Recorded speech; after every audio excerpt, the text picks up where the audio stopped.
Welcome back. If you've just joined us, you're watching the news at 10 on Channels Television, coming to you live from Lagos and Abuja. A reminder of our top stories.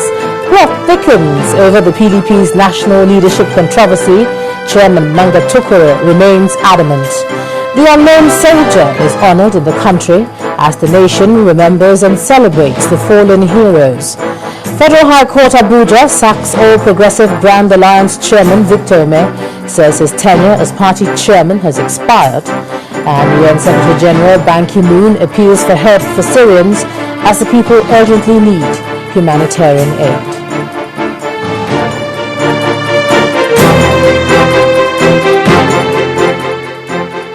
Alright, we'd like to remind you that all our top stories are on our website, channelstv.com, and on youtube.com/channelsweb.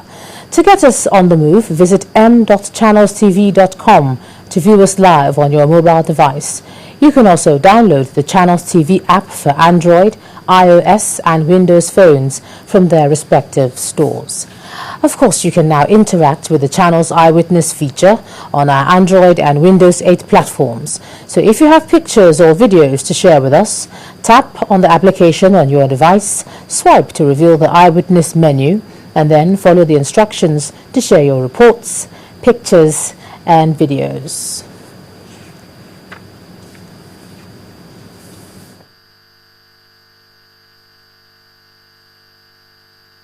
Well, Nigerians are today remembering their fallen soldiers as they commemorate the Armed Forces Remembrance Day.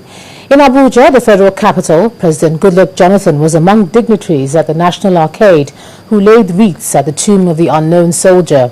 Prayers were offered for the living and the repose of the departed heroes who fought to preserve the peace and unity of Nigeria. Our State House correspondent Chukwuma reports. This monument overlooking the Eagle Square is in memory of that unidentified soldier. It is what brings out Nigerians here every 15th of January to commemorate the supreme prize he paid for peace to reign in the country.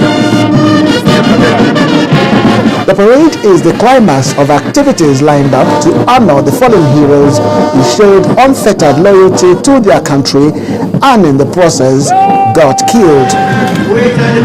One after the other dignitaries, one of them, President Goodluck Jonathan, the grand patron of the Nigerian Legion, arrived for this year's event, which coincides with centenary celebration. He inspects the Guard of Honor, accompanied by the Commander Guard Brigade and the ADC.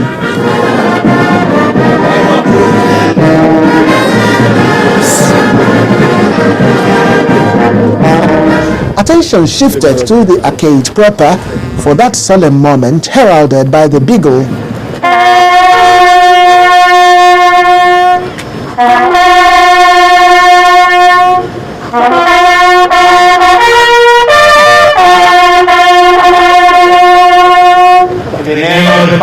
There were supplications for the repose of the souls of the fallen heroes. Most gracious. And a minute silence was also observed. Then the gun salutes by the firing party. Highlight of the event is the laying of wreaths with the president taking the lead. Today, there is complete peace to remember. He was followed by the vice president.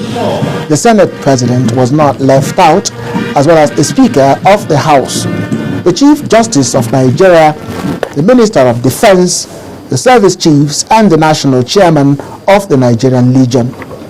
36 states of the president signs the anniversary register. He also released the pigeons as a symbol of the return of peace in the country. Peace that Nigerians, especially politicians and their followers, are reminded to reflect on, especially as they begin to jostle for political relevance in Nigeria. Chukwuma Onwekusi, Channels Television News. Well, Linda Kigbe has more on the Armed Forces Remembrance Day. Linda? Hello, Ijoma, and welcome to the Federal Capital Territory. Now, the Armed Forces Day was also commemorated in other parts of the country today. From Lagos to Kwara, Ogun, Anambra, Akwa Ibom, and other states, Nigerians paid tributes to fallen heroes. Representatives of the Legion in the states also used the occasion to table their challenges to government.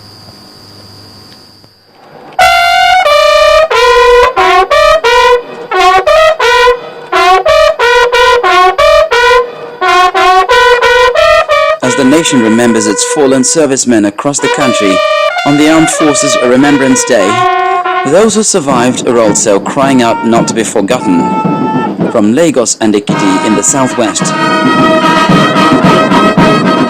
to Kwara in the north central,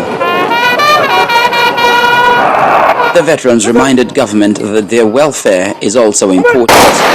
For past 4 years now, our pension have been hanging. They continue to tell us every year in the budget, our widows are dying. Some of my colleagues, they cannot even take care of themselves. Even they cannot get money to buy drugs for themselves. And I don't know, we cannot see why we continue to suffer for this country, and the federal government refuse to realize that we purposely lay our health, our life for this country. It's also an opportunity for us to reflect on a non-violent society. In the north, where the Boko Haram uprising has had a destabilizing effect, retired military personnel could be engaged to help fight the insurgency. The reason why we are gathered here is how do we together dominate the areas that God has given us, so that our people are not slaughtered like chicken, so we can live together in peace. Various state governors or their representatives also laid wreaths on the tombs of the unknown soldiers in a symbolic gesture to honor the fallen heroes. The federal government needs to come up with an effective system that will ensure the successful rehabilitation and peaceful reintegration of discharged members of the armed forces to civil society. It has become one of the sources of bond of unity of Nigeria, and also coincide this particular one with the centenary celebration of Nigeria as the one indivisible entity. Even as the fallen heroes are being honored, the labor of the living ones, especially those in a long-range service, must also not be forgotten.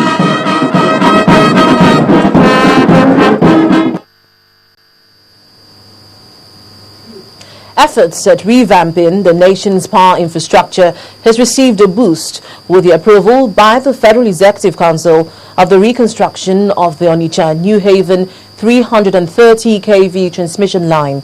The project is expected to generate direct employment for about 3,000 workers and over 1 million indirect jobs.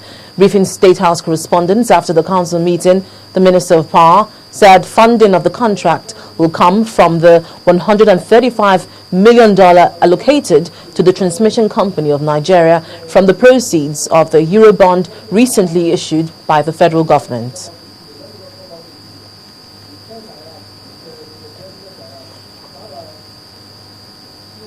The World Health Organization has certified Nigeria as a Guinea worm-free country. The cheering news was broken today by President Goodluck Jonathan while declaring open the first Federal Executive Council meeting in the year at the Presidential Villa.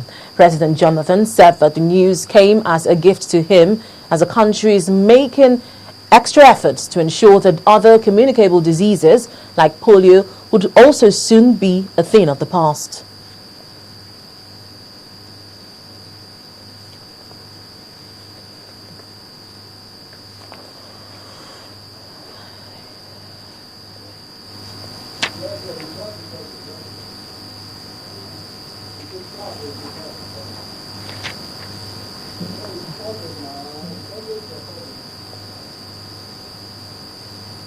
The certification by WHO is a global recognition of how far we have come and the success of the work that has been done to rid our country of this scourge. Eradication of guinea worm disease that has long plagued many parts of our country has placed intolerable burden on our citizens, and as a government we've been working very hard, and today we have received the good news. Just as we have fought the incidence of guinea worm disease and succeeded, so are we committed in our fight against many pandemic diseases such as HIV/AIDS, malaria, and tuberculosis, and of course, polio.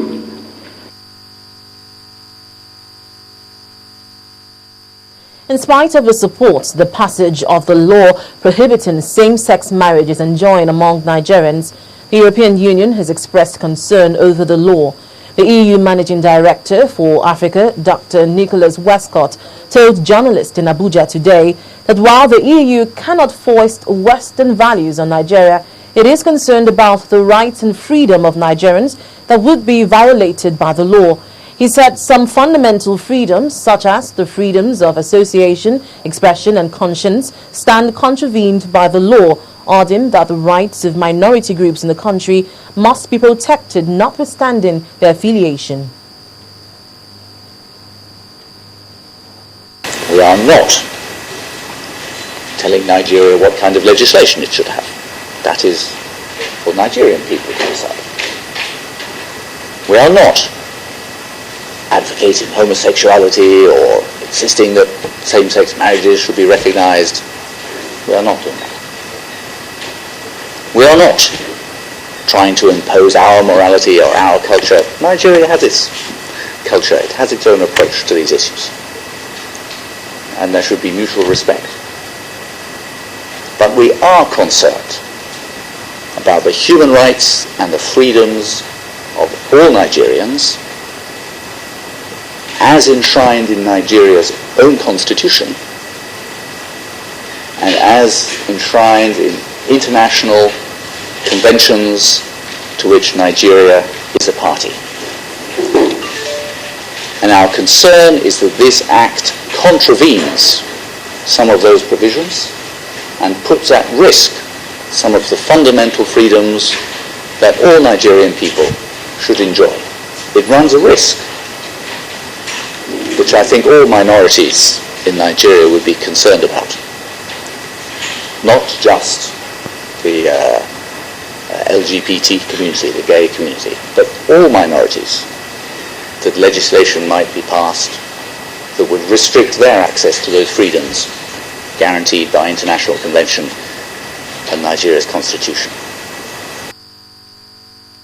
In the meantime, the Pentecostal Fellowship of Nigeria has applauded the president for signing into law the bill on anti-gay marriage. Speaking to our correspondent, the national president of PFN, Reverend Felix Omobude, says that same-sex union is contrary to Nigeria's culture.